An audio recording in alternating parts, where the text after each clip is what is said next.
काळी माती आईसारखी ममतेची ती लाट, शेतामध्ये तिच्या रुजल्या बिया, उगवले सोन्याचे माप, घामाच्या थेंबानं ती बहरते दिवस रात. आईसारखी काळी माती देते जीवनाला साथ.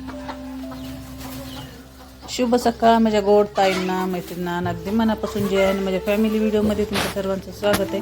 तर चला, छानशा कवितापासून केलेली सकाळी व्हिडिओला सुरुवात. आणि जसं की आपल्या घरामागे छोटंसं आपलं शेत आहे, तिथं आले होते कारण भाजीपाला थोडासा घरातला संपला आणि कसं मिरची नव्हती, कढीपत्ता नव्हता, तर म्हणलं थोडासा लसण कुठं पातळ झालेला होता, ते लसण लावायच्या निमित्ताने इथं आले होते. मग थोडीशी हिरवी मिरची बी घेतली आणि बघितलं चवळीच्या शेंगा पण भरपूर अशा निभरून गेल्या होत्या. त्या शेंगा पण तोडल्या, थोडासा कढीपत्ता न्यायचा होता मला, ते कढीपत्ता पण घेऊन गेले.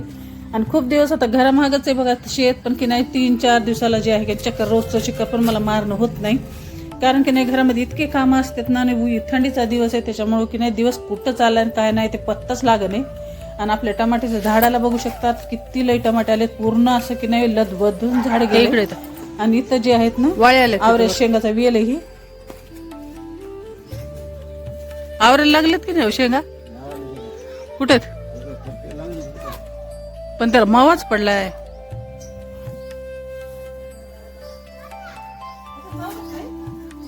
नाही कोथमीर झाल्या टाकली का तुडवायले ना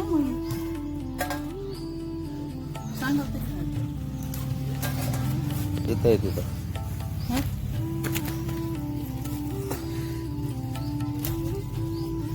सुकलेले घेऊ काढून अजून निबर नाही, थोडं झालं तर निबर.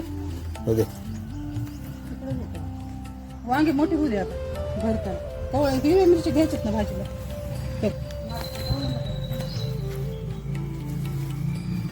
त्याला जे पाहिजे होतं तसं हिरव्या मिरच्या, कढीपत्ता, थोड्याशा शेंगा पण निघल्या, जसं झाडाला निबर होऊ लागल्या. ते सगळ्या जे घेऊन आले घरामध्ये. सकाळी आकाशच्या डॅडीला जायचं होतं लवकर, त्याच्यामुळे जे आहे ना 4-5 अंडे बॉईल केले होते आणि त्यांना जे आहे ना फक्त मीठ टाकून दिलं तर ते तिखट ही एकदम कमी खातात बघा. पण काळी चटणी जी आहे की नाही ह्याच्यावर घेऊन टाकून खायले. आणि मी जर टाकली नाही की इतकं चिरकत येत ना, माहिती तुला सपकच आवडते, मला जास्त मी तिखट खात नाही. आणि स्वतः जे आहे की नाही आता काळी चटणी टाकून मस्त बॉईल केलेले अंडे जे आहेत ना ते सकाळी नाश्त्याला त्यांना दिले होते. आणि इथं आमच्या आलूला खूप अशी थंडी वाजायली आणि त्याला आवाज दिला तरी आमचा आलू इथं उठणं झालाय. आलू, ए आलू, आलू जेवायचं नाही का, उठ. ए बेटा उठ, थंडी वाजायली लेकराला, आलूला म्हणजे थंडी वाजायली. ए आलू चल ना मग, उठ उठ उठ पिलू उठ.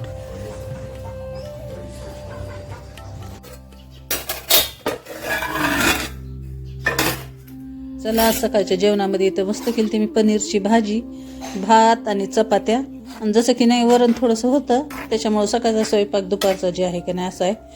आणि की नाही फ्रीजमध्ये पनीर 1-2 दिवसच राहतंय. त्या दिवशी आकाश डॅडीने आणलं होतं पनीर, तर आता खराब होऊन जाईल म्हणून की नाही.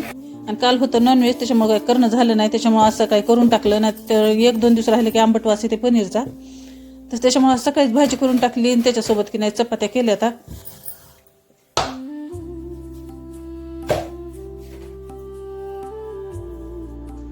आणि चला आता 4 वाजताची टाइम आहे. मी वर यायच्या आधीच आमचं पिल्लू जे आहे की नाही आमचा जिना वर येऊन बसलाय.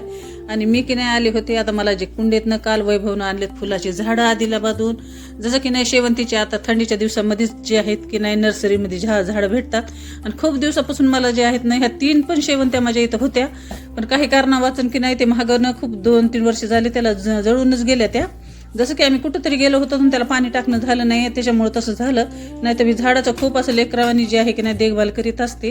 आणि त्याच्यासोबत की नाही हे जे ते छोट्या कुंड्यामध्ये झाले, तर आता हे जे 2-3 कुंडे जे उरलेले आहेत ना, तर हे कुंड्यामध्ये जे आहेत ना खाली मी मनी प्लांट लावलेले आहेत. मला कुंडे घ्यायचेच होते, पण आता हे कुंडे आलेत ना, हे कुंडे जे आहेत ना छोटे मोठे, ते मी ते मनी प्लांट त्याच्यामध्ये टाकणार आहे. आणि हे बघा ही आहे पिवळी शेवंती. तर आता कुंड्या तरी रिकामी नव्हते, कारण 2-3 कुंडे रिकामी होते आणि ही एक बकेट रिकामी होती. आणि शेवंतीची झाडं लावायला कसं असं मोठं रुंद असं भांड पाहिजे, कारण रोपटे खालून भरपूर येतात त्याला आणि फुलं पण असे भरपूर लागतात. आता सध्या तर माझ्यापाशी टोपले नाहीत, पण आता सध्या तर मी ह्या बकेटामध्ये कुंड्यामध्ये ह्यांना जे आहे की नाही लावून ठेवलंय. आणि थोडे ह्यांचे रोपं लागले जे येऊ लागले की नाही पुन्हा, तर हे बघा, ही पिंक शेवंती आहे, ही जे पिंक शेवंती ना ही लहान शेवंती. हे झाड तुम्ही पाहिले का मला कमेंटमध्ये नक्की सांगा. एकदम आपल्या फुलगोबीचा गड्डा असते ना तशापैकी आहे हे झाड. हे तर मी पहिल्यांदाच पाहिलं. ह्याचं तुम्ही पाहिलं असलं तर मला ह्याचं नाव नक्की कमेंटमध्ये सांगा. आणि पाहिले का तुमच्या इथं आहे का ते पण मला कमेंटमध्ये नक्की सांगा. तर 2-3 कुंडे होते रिकामे आणि एक बकेट होती. तर 4 झाडं आणले होते वैभवनं काल. त्याच्यामुळे की नाही मी त्याला हैदराबादहून सांगितले होते आणायला. जसं की नाही जेलबेराचे प्लांट लावायची खूप हौस आहे. मी ऑनलाईन पण बघितले, पण मला काही ते परचेस भेटलेच नाही. त्याच्यामुळं की नाही मला जेलबेराचे लावायचे होते, म्हणून मी त्याला म्हणलं काल जेलबेरा जर भेटला ना तर घेऊन ये म्हणलं. कारण खूप दिवस झाले मी झाडं काही घेतले नाहीत. तर त्यानं म्हणलं की मम्मी जेलबेराचे तर नाहीत पण शेवंतीचे भरपूर कलरचे झाड आहेत आणि ते आणू का. तर मग त्याला मला की नाही व्हिडिओ कॉल केला आणि दाखवले. तर मग मी हे कलर सिलेक्ट केले आणि त्याला आण म्हणलं. तर ते म्हणलं एक झाड 200 रुपयाला म्हणून असं प्राईस सांगू लागलं त्याला. तर मी म्हणलं ते झाड त्याला 100 रुपयाला महाग म्हणलं. तर त्यानं मग 125ला असे 600 रुपयाचे 4 झाडं दिले. तर ह्याची प्राईस बरोबर आहे की तुमच्या इथं कमी जास्त आहे ते कमेंटमध्ये मला नक्की सांगा ताईंनो.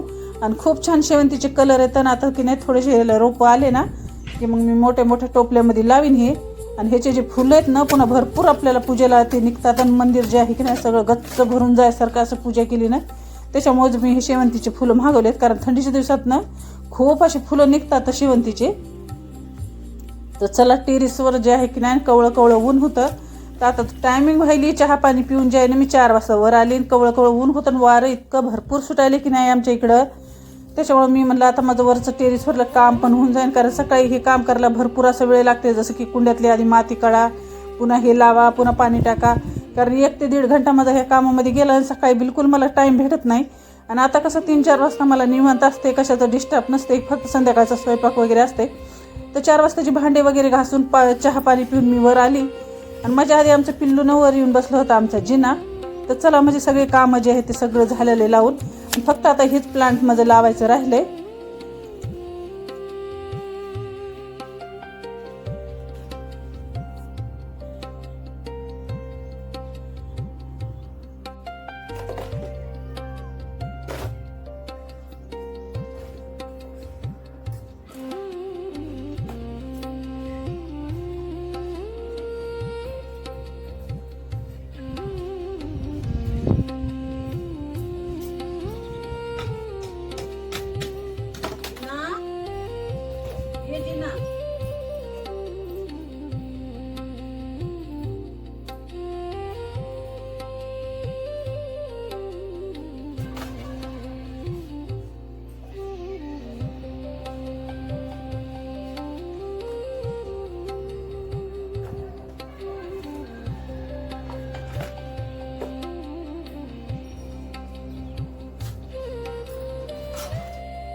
चला आता झाडं लावून तर झालं. मेन काम जे आहे की नाही झाडाला पाणी टाकायचं. तर लावलं की नाही झाडाला थोडं तरी पाणी टाकलं ना तर झाड लवकर चिटकतंय. त्याच्यामुळे झाडाला पाणी वगैरे दिलं ना. आता आले की नाही टेरिसवर तर म्हणलं हातासकट आता कपडे पण काढून न्यावून. जसं की हरभऱ्याची भाजी पण मी उन्हाला टाकली होती ती पण रूममध्ये ठेवली. कारण कवळ्या उन्हालाच हरभऱ्याची भाजी वाळू घातली ना त्याचा कलर पण जात नाही, वास पण कमी होत नाही. आणि कडक खनखन उन्हामध्ये वाळू घातली ना की लवकर हरभऱ्याची भाजी पांढरी पण पडते आणि त्याचा जे भाजीचा खरा रिअल वास असते की नाही ते वास पण येत नाही. म्हणून आता थंडीचं कसं खूप कवळं ऊन आहे आणि एकदम सावलीमध्येच उन्हाचं. तर मी सावलीमध्ये जी आहे ना ती भाजी वाळवून ठेवत असते. तर कवळ्या उन्हाला जे आहे ना आता 4-5 दिवस झालं मी भाजी वाळून घेते. आणि इथं झाडाला पाणी पण टाकणं झालं आहे माझं. आणि आमचा पिल्लू बी माझ्या संगच आहे. जसं की ना मी खाली गेले तरच आता ते खाली जातं. इतकं अंगावर आहे की नाही. एखाद्या लेकराला कसं आपण दाबतो तसं त्याला बी सगळं खोड्या करीत राहते ते.